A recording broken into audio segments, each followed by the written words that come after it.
Yeah, exactly. Exactly. Wait, did they find out the senior who did it?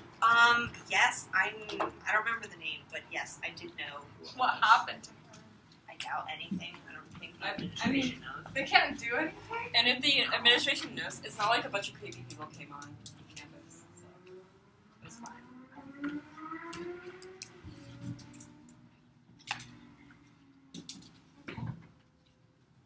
Okay, is everyone ready? Great. Okay, I'm ready. Time starts now. I strongly affirm today's resolution that the USFG should put a tax on soda.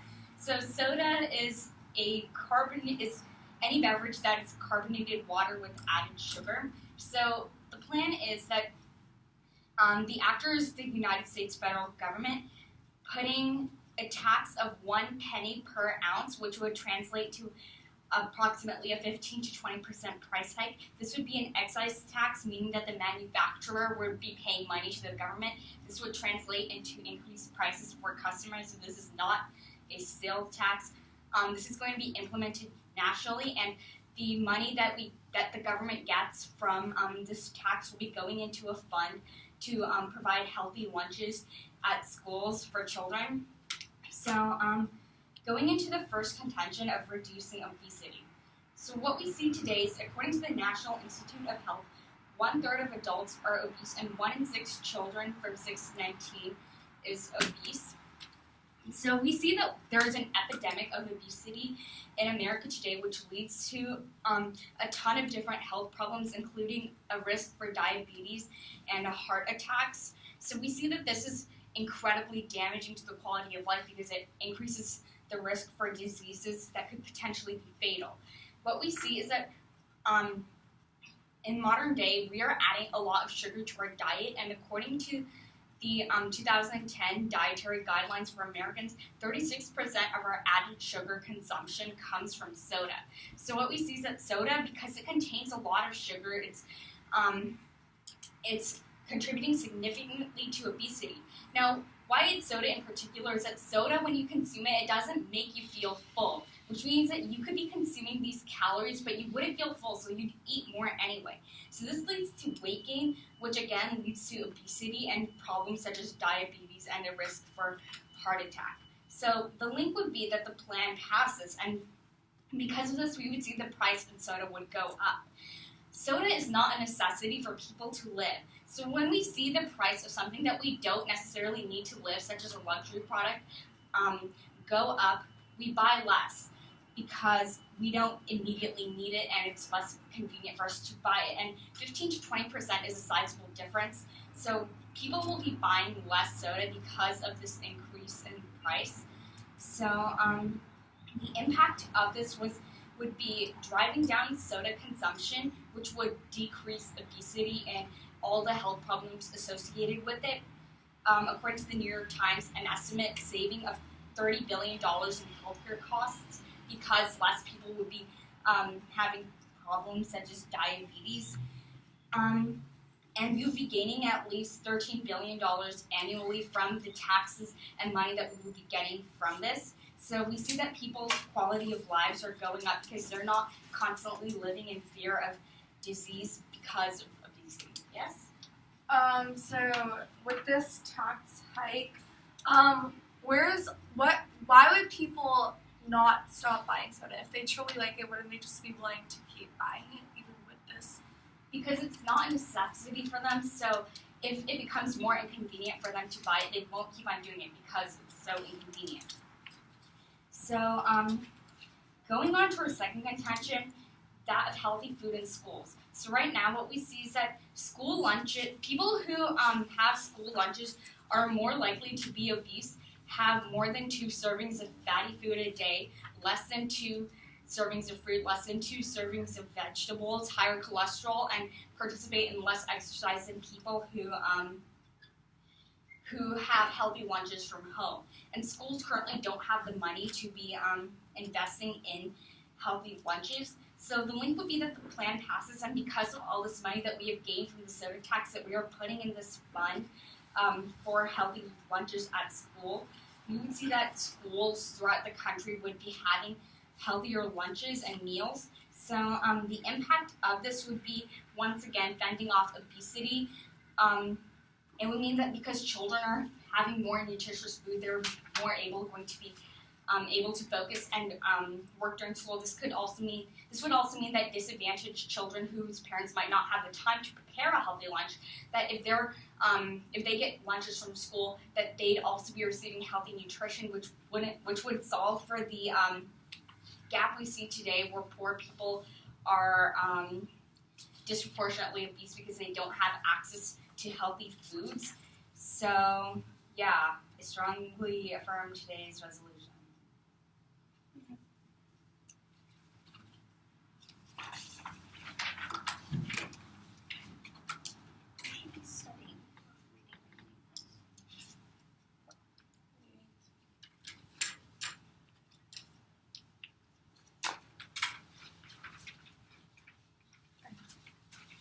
So,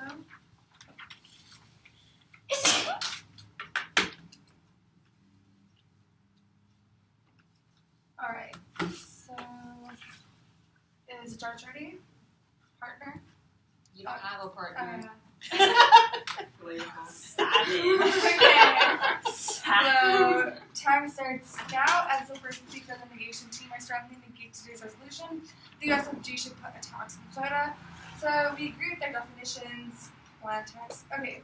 So, but they failed to provide a criterion. So, they will set it as net benefits and do their job for them.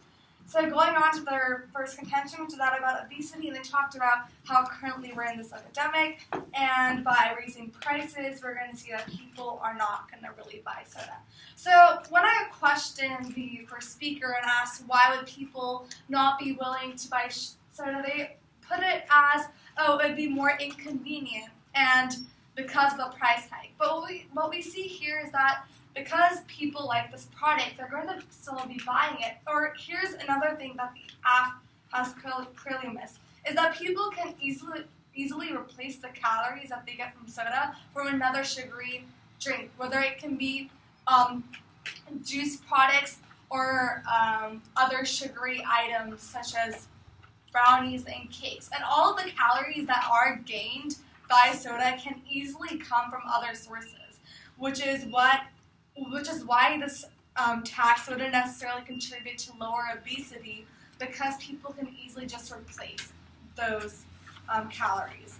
And so we also see is that in some instances, soda taxes aren't necessarily, so the impact of, one health official from the University of Wisconsin said that the impact of soft drink taxes on the body mass index is small in magnitude and not statistically significant. People's consumption of soda may be a numerous percentage, but what we have to understand is that these calories can be coming from different sources and different sugary items.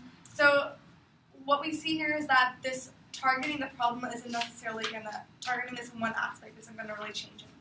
So going into their second contention, they talked about how because of the money they'll be gaining, school lunches will they'll get more money. The government will get more money in school lunches, and they can participate and they can have better lunches and from the money that they get. But here's the problem. First of all, the money that the government gained will not necessarily go to this so-called program, because oftentimes when the government gets money, they don't necessarily use it in the best interest of people. And what we see here is that, in addition, that if we were to make school lunches healthier, this would obviously be a good thing. These kids could easily be spending money on other sugary items and other high-calorie items. That was kind of the target of the soda tax in the first place. So what we really see here is no change and no significant impact. So going on to our first contention, which is that no solvency. So according to the University of Madison, the soda tax is something that will probably not even work, because the tax may not do anything to directly impact obesity rate. The whole point of the tax is that they're relying on people to keep consumption of soda keep their less consumption of soda. First of all, people will still be inclined to buy soda, even they still may be buying soda. And second of all, again, they can just get these calories from another source. And what we see here is that in some cases, with the tax hike, and in some cases, like in Ohio, where the soda tax was was put in place, the obesity rate actually just got worse.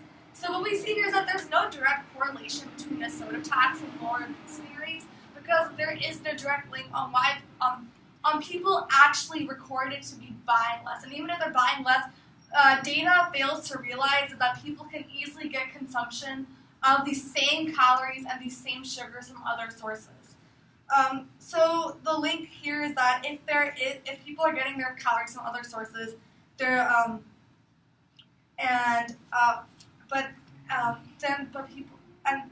this is also bad, and this could lead to even worse health effects. And then the impact is that there is actually a lower quality of life, because we're given this perception that we're trying to make things healthier for people. However, we're not really doing that instead, and this would overall be detrimental. So going on to our second contention, which is that of choice. So the purpose of a tax is really to help the government make money and provide for its public service projects. And in areas like the soda tax, it's a very gray area, because there isn't that much of a large portion, a substantial portion of our population believe that soda isn't necessarily something the government should be targeting. As what people have reported is that they essentially feel that the government is trying to tell them about what body shape that they should have and what they should look like. Although there is the understanding that obesity is a serious issue that we face, it's not really the government's place to be doing that. And if people choose to take soda, they're doing so with the full knowledge, and there are already labels, and already up to our current guidelines, there's enough labels, and to show people that soda, the amount of sugar is detrimental, and then it becomes a consumer's choice on whether they want to do this or not.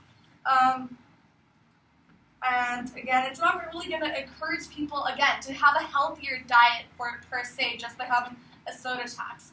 And they can easily just, and the Time magazine actually reported that there were some instances because store owners knew that people would, that soda would still be a more profitable margin. What they did was they would actually increase the price in vegetables to make up for the price loss, to keep the prices of sodas lower, because they knew this is more popular for their consumers. So they would try to make up for this. And this is actually going against what the whole idea of the soda tax is to make people more healthier. If we see shop owners actually increasing the prices of vegetables. Yeah. Why exactly are they increasing prices? So they know that consumers are more likely to go for the soda, and it's a more popular brand of consumption. So what they want to do is they still want to facilitate that, because once you have a price hike, automatically you have to increase it. So in order to balance it out, they'd increase the price of vegetables to get more money there to make up, so they don't really have to increase the price of their sodas in their store. So for all these, and the impact of this is that, for all these reasons, I strongly negate today's resolution. Okay. Yeah. Here's fine.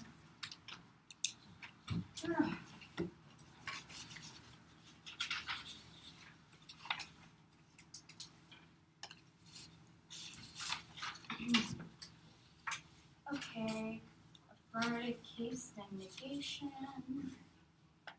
Time starts now. I strongly affirm today's resolution. So, in response to our first contention of reducing obesity, they claim that people would still be buying sodas if they felt like it, and that they could easily replace calories, and that any effect would be statistically insignificant. Okay, so people would not be buying sodas if they see that the price goes up, because now soda is become more inaccessible. If it's inaccessible, by definition, they can't have it as much. We have seen the same thing happen in the past with the tobacco tax, which has a similar excise tax on it today, and tobacco consumption rate has reduced drastically since the implementation of the tobacco tax, and we've actually seen the soda tax being implemented in Mexico, and in Mexico, like, it was implemented nationally, and soda consumption has indeed gone down. And according to the New York Times, consumption would be down 20%. This is because the price would go up. When the price goes up, you simply can't have as much of it because it's just inconvenient. When there's other things you could be spending your money on. So people would not still be buying soda if it's literally too expensive to be convenient for them. Okay, so they claim that people could easily replace these calories with other sources. What they're missing here is that soda is unique because when you consume soda, you don't feel fuller. When you eat a cake, for example, that's like 200 calories or something, you feel full. When you consume a 200 calorie soda, you don't feel full. So the result is, instead of consuming like 2,000 calories, you're consuming 2,200 calories. And that is something they're missing. Soda is uniquely key for that reason because you don't feel full when you eat soda. So this contributes more to sugar than any other source, and that any other source of calories is not the same thing as soda. I will take your question later if I have time. They've also claimed that soda taxes would be statistically insignificant, and this wouldn't change anything. Once again, they miss that soda is key because soda does not make you feel any fuller. And we see that soda taxes would have the potential to save $30 billion as well as bringing $13 billion in revenue annually. This is a pretty big, important change. And any examples of soda tax that has been implemented in the U.S. so far, it hasn't worked because it hasn't been done on a national scale. So, yes, any examples from the past would not work because someone could easily drive further away to buy soda. I will take your question later. I have time. Thank you very much. So with that, my first contention stands because soda is uniquely key and people wouldn't still be buying soda, and the calories from soda cannot be replaced with other items because soda is key in that it does not make you feel full. Okay, so going on to our second contention of healthy food in schools, they claim that money from the government wouldn't necessarily go to people or schools. They have literally no warrant on this, no reason for us to believe this. So they claim that children could be spending money on other sugary products. Once again, they give no warrants or no reasoning why putting healthy lunches in school would cause people to want to buy unhealthy sugary food. So given that they have no warrants on this, this point still stands. So we see that we have more meals, more healthy meals for disadvantaged children, helps children focus, and it holds off the city even more. Okay, so going on to their case, their first contention was that of no solvency and how this wouldn't impact obesity because people would still want to buy soda. However, we see time and time again that an excise tax like this has been effective in cutting down consumption rates. We've seen this with tobacco. We've seen this with an excise tax in soda in Mexico. And we see that it's just plain logic. When you increase the price of something, less people are going to want to buy as much of it. So, and then they went on to claim once again that people would get calories from other sources. No, they would not, because the thing is, soda is different because you don't feel full when you drink soda. So that stands refuted. They provided one example of where obesity got worse in Ohio. Once again, this is because the tax hasn't been implemented nationally. People could be getting their soda from elsewhere. And there's no reasoning as to why Ohio would get a worse obesity rate, so this could be due to other factors. So their kind of-ish impact was that of the perception that we're doing something to fight off health. The thing is, we're not just creating a perception, we're actually doing something. By reducing obesity, we're saving $30 billion in healthcare costs. We're reducing the risk for diabetes. We're reducing the risk from heart attack, and we're reducing 36% of added sugar that comes from soda. Okay, as for the second contention of choice, they claim that this is a gray area, soda isn't something that the government should be controlling, and that this should ultimately be left up to consumer choice. The thing is that when you have something like soda that constitutes a nationwide epidemic of obesity, this creates public harm. And since we're operating on the criterion of net benefits, which is whichever side provides the greatest amount of benefit, they have no impacts on this, and they give no reason why government regulating soda would be providing harm if it's so clearly doing a public good by reducing the number of lives that are going to be lost to disease and obesity. So don't let them come up in their next speech and expand upon this, because they should have brought this up at the earliest possible opportunity, and then I would only have 5 minutes to respond to that. So yeah, they claim that this would be increasing the price of vegetables. Okay, yeah, I'm done. Alright.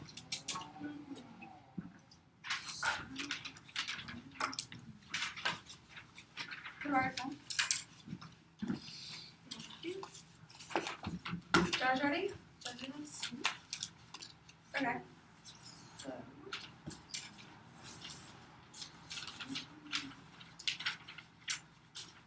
Alright, so time starts now. As a second speaker of the negation team, I strongly negate today's resolution. The USFG should put a tax on soda. So for the first contention, which is that about obesity, they talked about how we provide the reputation about people can easily get their calories from another source. And to this, they respond that soda is uniquely key because it doesn't have the same effect of making people feel full. But if we examine the other sugary drinks out there, there are plenty more in which people can easily resort to and have done so in the past. This can be of juices, so-called organic teas, which are actually filled with sugar, and other liquid drinks. Soda is not uniquely a sugary drink. There are plenty of others out there, and this is easily what people could be resorting to if what the AF team claim is true, that people would stop buying soda. They can easily fulfill this through other sugary drinks, and this would have absolutely no effect. And they talked about how they compare this to the tobacco industry, and how they talked about how it ended up working and the implementation worked. But the tobacco industry is really, there's a key difference. In terms of, for tobacco, there was a strong movement within the people themselves to make tobacco less successful, and there was a nationwide movement that was against tobacco because people strongly believed in the harms. However, with soda, again, many people feel that it is their right to choose whether they should drink a can of soda or not, and this is something again which shouldn't really be regulated by the government. So that comparison really doesn't have anything to do with this debate. Going on, they talked about how Mexico's soda consumption decreased. But again, we have to understand that just because this may have worked in Mexico does not necessarily mean it's going to work in the United States, because our healthcare is different, the way our system also works is different, and the way we also provide soda and sell items is inherently a different econ. Okay, so going on, so again, the unique point really doesn't stand because there are plenty of other sugary drinks, which again, people can be getting their calories from, so their point doesn't stand. So going on, they talked about how school lunches will be better and how they're going to be healthier. So although having better school lunches is good, but again, what they fail to understand is that government money wouldn't necessarily be going to specifically this area. And if it would, it might be doing some good, but again, the real key issue that we're trying to focus here on today is the soda tax and how soda may link to obesity. And so their point is kind of irrelevant at the same time, but also what we see here is that, again, money wouldn't necessarily be going to improving these school lunches, and at the same time, it really doesn't have that much of an effect to the extent of the problem we're trying to deal with.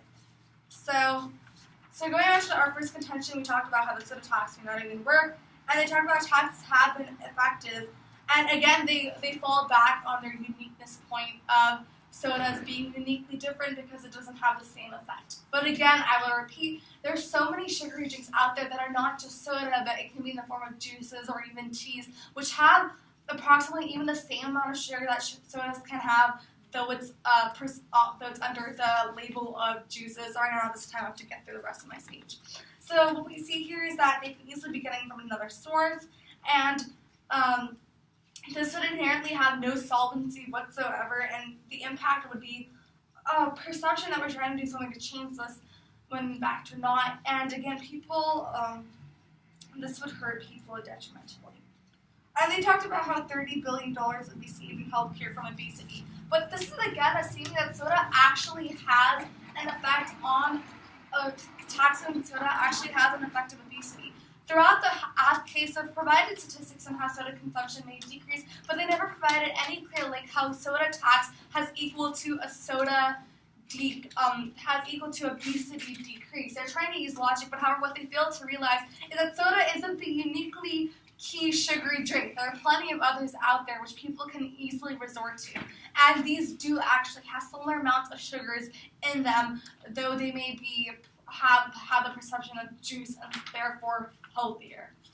Okay, so going on to the final point, which is that of choice, and we talked about how people should have the right to choose whether they want to drink soda or not, and this can impact a personal decision. So then they talked about how soda is like causing this nationwide epidemic, and the government regulating soda would be for the public good. Again, the nationwide epidemic is not soda consumption, it's obesity. And what makes up obesity is not just soda consumption, but also other sugary items on the market, as well as other high carb on the market. And obesity isn't just caused by sugar, it can also be caused by fatty foods. And this is exactly what the affirmative team is neglecting, that the whole obesity epidemic is not just currently relied on by soda. There's plenty of other different factors, which is why soda is comparatively insignificant, and which is why there would be no impact on this in the first place. So what we see here is that a reputation doesn't really stand, and in fact, it should be up to the people who decide whether they want to drink soda or not, as this is really impacting themselves. And going on, we see that, and what we see here is the impact is that they're high quality likes, because they can choose what they want to have. And they also dropped our point about about store owners trying to manage prices so soda prices stay relatively the same. So just to reiterate what the Time magazine has reported is that some store owners have reportedly, in order to not have to increase their prices of soda because of the tax, they have actually tried to increase the prices of other products such as vegetables in order to keep the price of soda relatively the same. And this is the opposition that the affirmation team is kind of up against. And what they have to realize is that unlike tobacco and another industry they have mentioned, is that soda is not necessarily seen as something terribly bad by Americans. In fact, many people enjoy drinking soda, and they feel it's up to their choice. And so what we really should see is that people choosing whether or not they want to drink soda and how much of it is up to them. Because again, the government, it's not necessarily the government's job in regulating soda, and the public good out of this would be next to nothing. So for all these reasons, I strongly negate. Okay. So, is Christie going to give another speech? Yeah. You can have 30 seconds. Yeah.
So time starts now.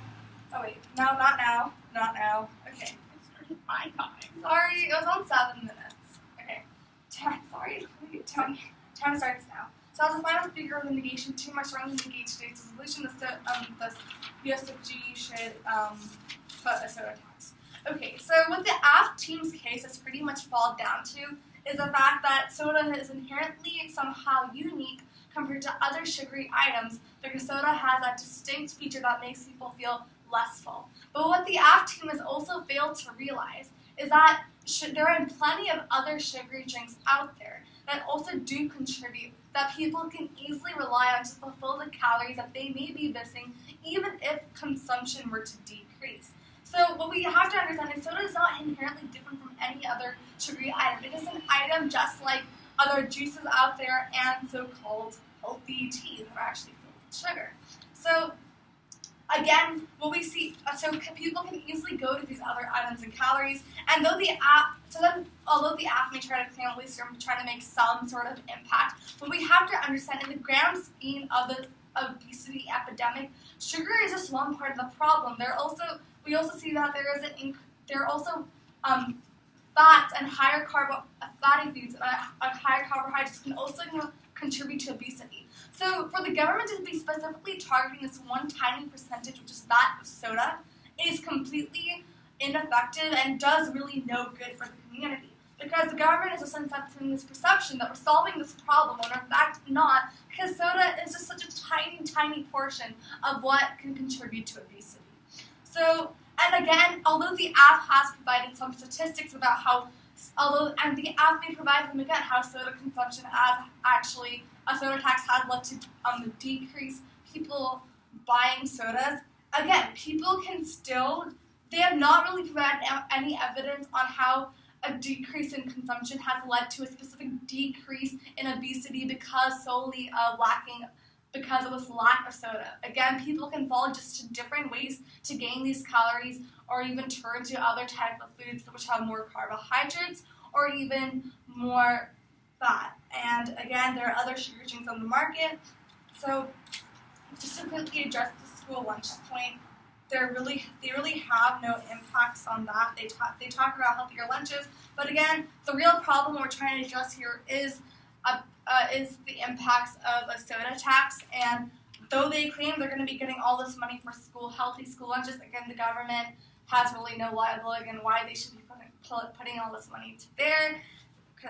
And second of all, again, this really kind of doesn't relate, and it's not that much of an impact. The healthy lunches are good. Again, obesity can come not just from school lunches, but from outside of where other people consume.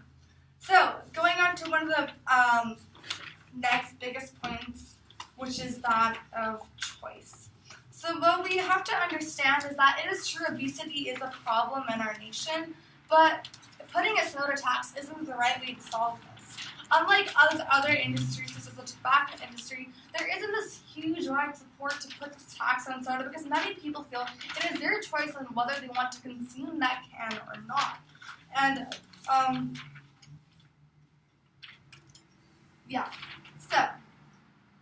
so like in areas like this, people feel that the government is actually trying to tell them what to do. And though the government may be trying to put this for the public good, it may actually do no good in the first place because people are being deprived of something that they enjoy. And again, it would probably have no impact as they can get these calories elsewhere.